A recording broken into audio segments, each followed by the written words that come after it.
ஏய், இங்க நின்னு என்ன பண்ணிட்டு இருக்க? ஒண்ணும் இல்லையே, நேச்சுரல் போட்டோ எடுத்துட்டு இருக்கேன். இரு, கரெக்டான டைம் வரட்டும், உன்னை கையும் கலவமா பிடிக்க.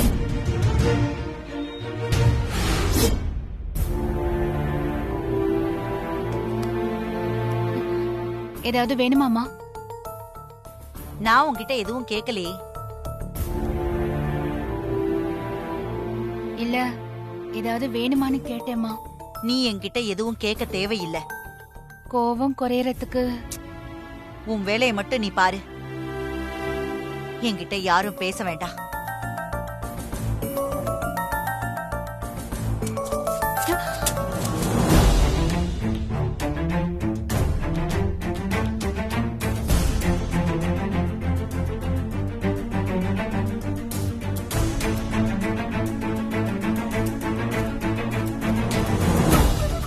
ஏன் பாத்துக்கிட்டே நிக்கிற? எப்படி என்கிட்ட பேசக்கூடாதுன்னு தானே சொன்னேன்?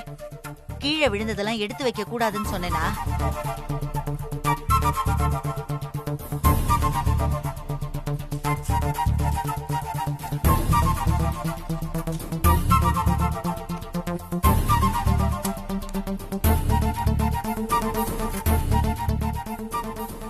பொருட்கள் மாதிரிதான் புருஷங்களும். யார் யாரை எங்க வைக்கணும்னு சரியா தெரிஞ்சிருந்தா யாரும் அனாவசியமா வாழ்க்கையை தொலைச்சிட்டு நிக்க மாட்டாங்க.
இந்த போட்டோல இங்க யாரு கண்ணிலையாவது பட்டுச்சுன்னா அவ்வளவுதான்.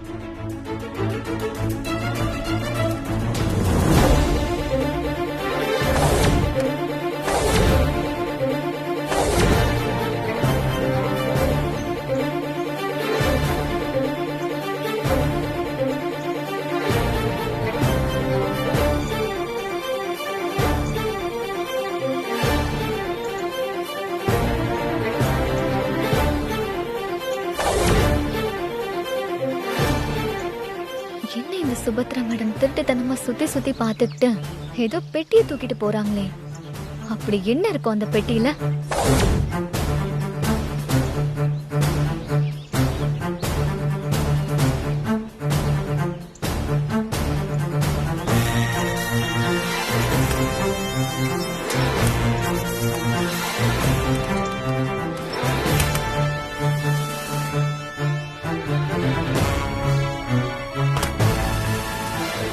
Something is wrong Aadhira.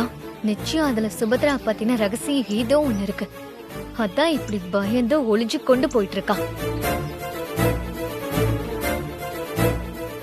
நடந்ததெல்லாம் மறந்துடணும்னு இத்தனை வருஷமா முயற்சி பண்ணிட்டு இருக்கேன்.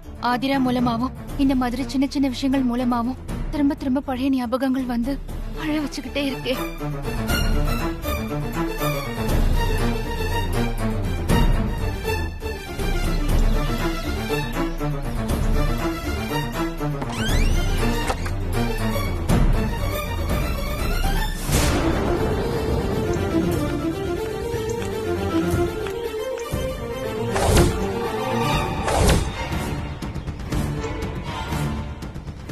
வெல்டன் சுபத்ரா, யாரு கண்ணிலையும் படாம கரெக்டா எப்படி ஸ்டோர் ரூம்ல கொண்டு வந்து வச்சிட்ட?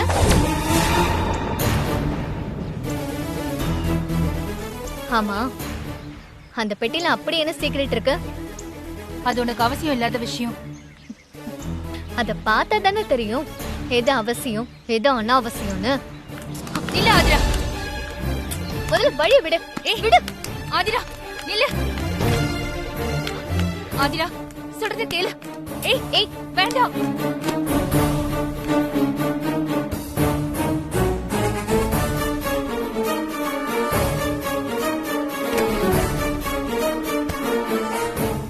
ஆதிரா, வேண்டாம் சொன்ன கேளு.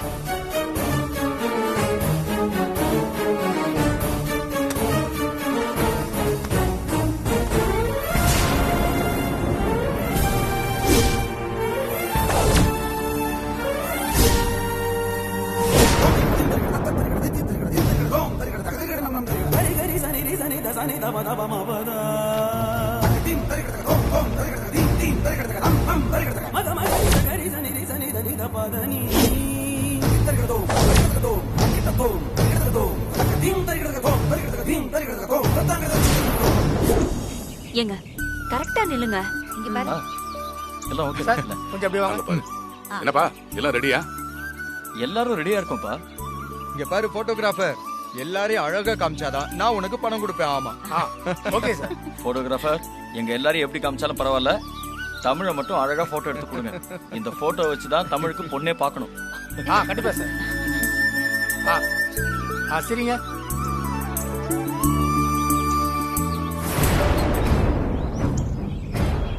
ரெடி.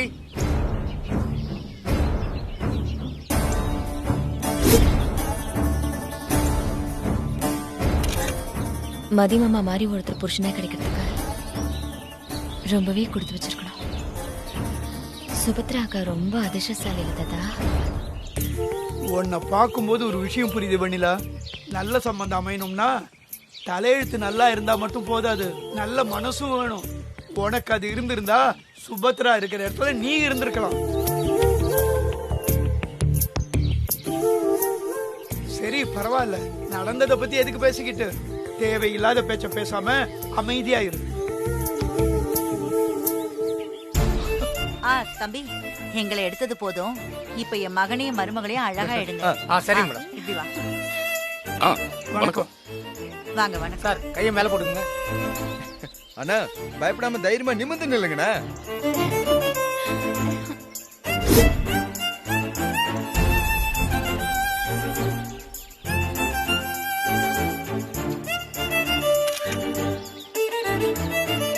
தாத்தா தாத்தா, நானும் அவங்க கூட போய் ஒரு போட்டோ எடுத்துக்கிறேன். அப்படிலாம் எடுக்க கூடாது. என்ன தாத்தா, ஒரே ஒரு போட்டோ தானே. வெண்ணிலா, போங்க தாத்தா. வெண்ணிலா, வெண்ணிலா. மாமா மாமா, உங்க கூட நானும் ஒரு போட்டோ எடுத்துக்கிட்டுமா ப்ளீஸ் மாமா. ஏ வெண்ணிலா, என்ன பண்ற? என்ன நீ அக்கா மாமா கூட ஒரு போட்டோ எடுத்துக்கிறது கூடவா தப்பு? ப்ளீஸ் மாமா, அக்கா சொல்லுங்க, நான் ஒரே ஒரு போட்டோ எடுத்துக்கிறேன். ப்ளீஸ் ப்ளீஸ், ஒரே ஒரு போட்டோ ப்ளீஸ் மாமா. ப்ளீஸ் ப்ளீஸ் ப்ளீஸ் மாமா. மாமா மாட்டின் மட்டும் சொல்லிடாதீங்க, ஒரே ஒரு போட்டோ தான் மாமா. ப்ளீஸ் மாமா ப்ளீஸ். சுபத்ரா அக்கா மாமா கிட்ட சொல்லுங்க. சரி சரி சரி.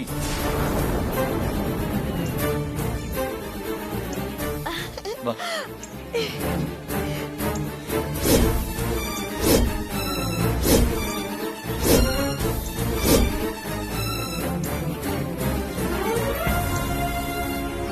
போட்டோ எடுங்க.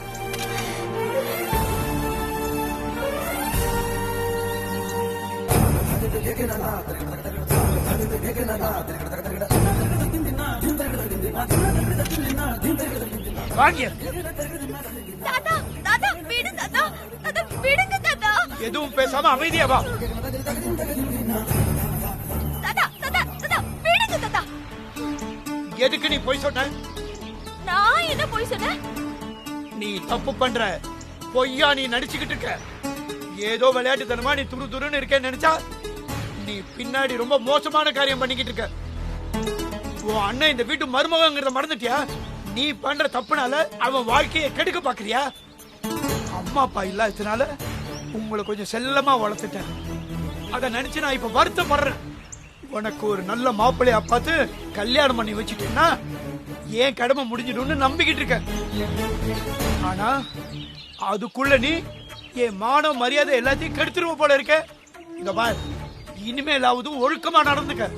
அவங்க கௌரவமா வாழற குடும்பம். உன்னோட தப்பான நினைப்பெல்லாம் கொண்டு வந்து அவங்க பேரை கெடுத்துடாத. அது ஒன்னையே அழிச்சிடும்.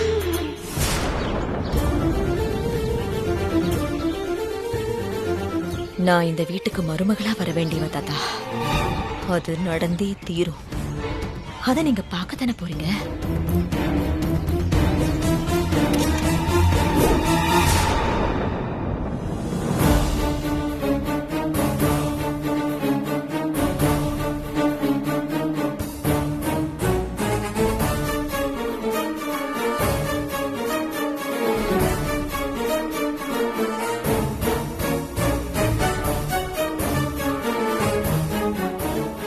நிஜமாவே இந்த நல்ல குடும்பத்துல பிறந்தவதானா? என்னால அதை நம்பவே முடியல. என் அம்மா அப்பா பக்கத்துல உன்ன மாதிரி ஒரு ராட்சசி இருக்கவே கூடாது. ஆதிரா,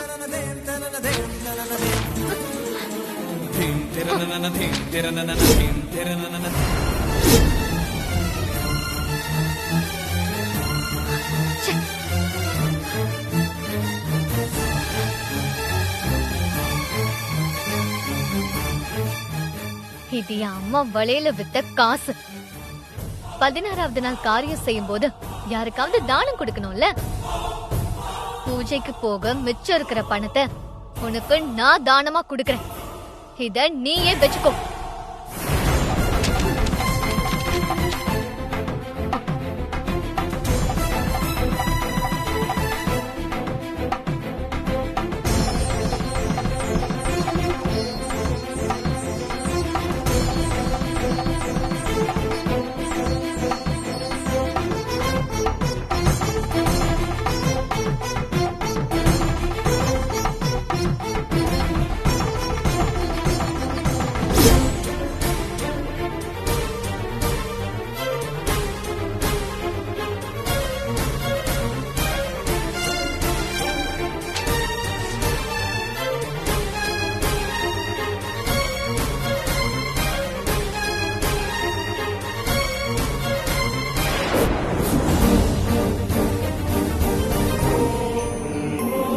என்ன மாதிரி நல்லவன் இல்லைன்னு நம்பி எங்க வீட்டு ராஜாவை வச்சு பார்த்தா எங்க அம்மாவுக்கு நான் நம்பிக்கை துரோகம் பண்ணிருக்கேன்.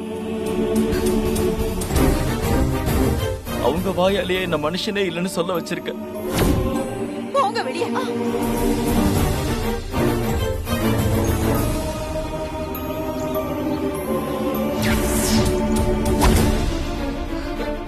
கல்யாணம் ஆகி வந்ததுல இருந்து 5 வருஷம் என்ன கடவுளா நினைச்சு பூஜை பண்ணாத குறையா வாழ்ந்துட்டு இருந்த என் மனைவி சுபத்ராவுக்கு நான் துரோகம் பண்ணிருக்கேன்.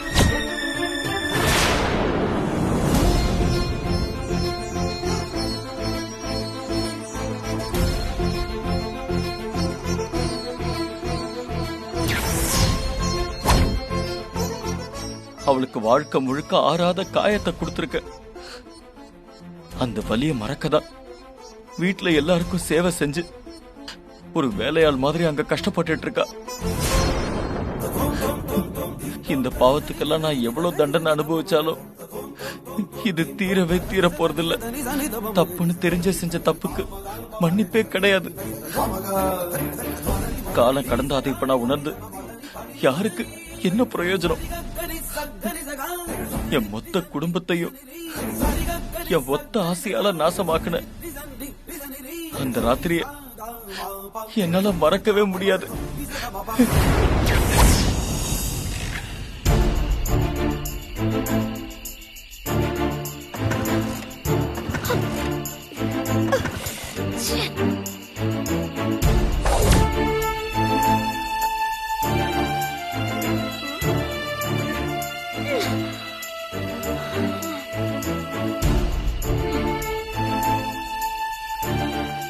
ஏதாவது வண்டி வருதான்னு பார்க்கலாம். ஒரு வண்டியை கொடுக்கானா யாராவது வந்தா கூட ஹெல்ப் கேட்கலாம்.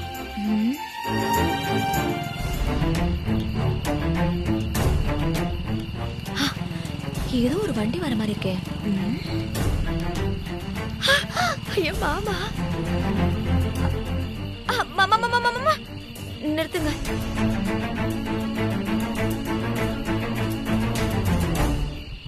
என்ன வெண்ணிலா இந்த நேரத்துல இங்க என்ன பண்ணிட்டு இருக்க?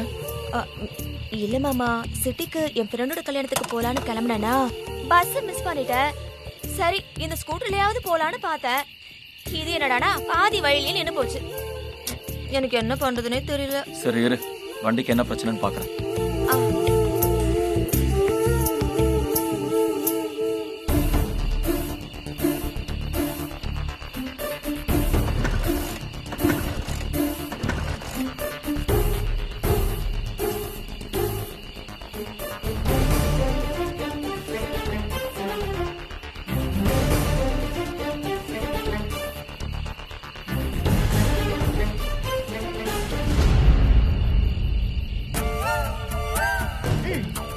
ஸ்டார்ட் ஆகல தானே? 1 மணி நேரமா நானும் இதே தான் பண்ணிக்கிட்டு இருக்கேன். ஒன்னும் பிரயோஜனம் இல்லை மாமா. சரி ஹெல்ப் பண்றதுக்கு யாராவது வருவாங்கன்னு பார்த்தா யாரும் வரவும் இல்ல. எனக்கும் இந்த ஊர்ல யாரையும் தெரியாதா, என்ன பண்றதுன்னு தெரியாம முடிச்சுக்கிட்டு இருந்தேன். சரி இரு, மெக்கானிக்கு கால் பண்றேன்.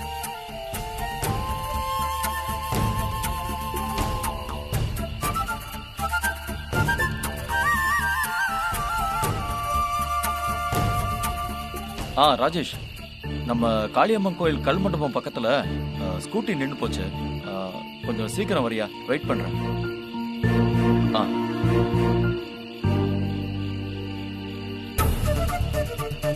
ஆமா, மறுபடியும் எப்ப சென்னை போற? நாளைக்கு ஈவினிங் போலான்னு இருக்கேன் மாமா. என்னமோ 4-5 நாள் இருந்து போறேன்னு சொன்ன. இந்த வில்லேஜ்ல இருக்கிறது ரொம்ப கஷ்டம் மாமா. கிராமத்து வாழ்க்கையில வெளியில இருந்து பார்க்கும்போதுதான் ரொம்ப அழகா இருக்கு. யாரும் அப்டேட்டடாவே இல்ல. ஃபேஷனா கொஞ்சம் மாடர்னா ட்ரெஸ் பண்ணா கூட ஜட்ஜ் பண்றாங்க. இந்த மாதிரி வாழறத விட சிட்டில இருக்க லக்ஸரியஸ் லைஃப் தான் எனக்கு பிடிச்சிருக்கு. அப்படின்னா உனக்கு மாப்பிள்ளைய சிட்டில தான் பார்க்கணும்னு சரவண மாமா கிட்ட சொல்லணும். அப்படிலாம் இல்ல மாமா. கிராமத்துல உங்களை மாதிரி ஒருத்தர் கிடைச்சா கூட அப்படியே சிட்டி கூட்டிட்டு போயிடுவேன். மணி 10 ஆச்சு. மழை வர மாதிரி இருக்கு.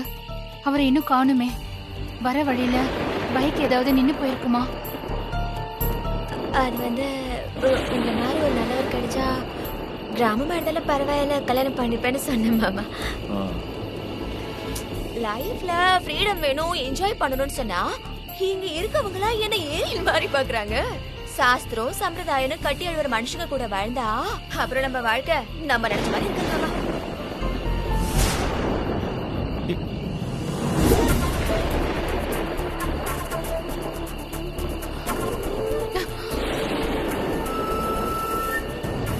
சுபத்ரா, ஏன் வாசலே பதட்டமா பாத்துட்டு இருக்க?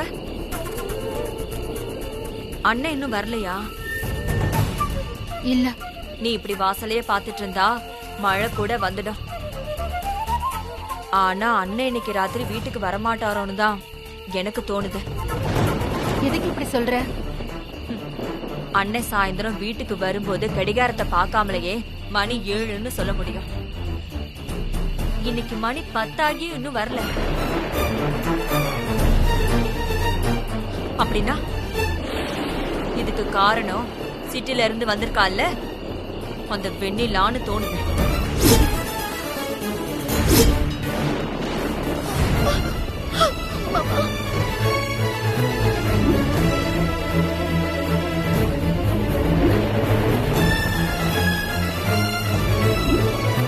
ஏய், என்ன வீரம் அது இதுன்னு பேசின?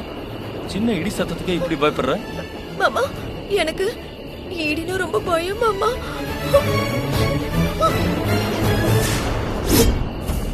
ஆபீஸ்ல ஏதாவது அர்ஜென்ட் வேலை இருக்கும், இல்லைன்னா பைக் ஆஃப் ஆயிருக்கும். வெண்ணிலா நம்ம வீட்டு பொண்ணு, சரவண அண்ணனோட சொந்த தங்கச்சி வேற. நம்ம வீட்டு பொண்ணை நாமளே தப்பா நினைக்கலாமா? கால்ல துருப்பிடிச்ச ஆணி குத்தி புண்ணாயிடுச்சுன்னா நம்ம காலே ஆனாலும் தேவைப்பட்டா காலை எடுத்துதானே ஆகணும். எடுக்க முடியாதுன்னு சொல்லிட்டு இருந்தா உயிருக்கே ஆபத்தாயிடும். அதே மாதிரிதான் சொந்தமும். கொஞ்ச நேரத்துக்கு முன்னாடி உங்க அண்ணன் அவங்க வீட்டுக்கு போயிருந்தாரு.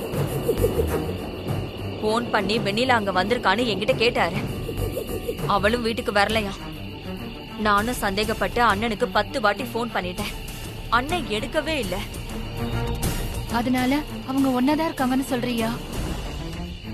உன்னை குத்தம் சொல்லி பிரயோஜனம் இல்ல. உன்ன மாதிரி பழக்க தெரியாத முட்டாளுங்களுக்கு இப்படி ஒரு வாழ்க்கையை கொடுத்தா அந்த கடவுளை சொல்லணும். நான் உறுதியா சொல்றேன், அவங்க 2 பேரும் ஒரே இடத்துலதான் இருக்காங்க. மழை வர மாதிரி இருக்கு. வா, அங்க ஒரு ஷெட் இருக்கு, அங்க நிக்கலாம்.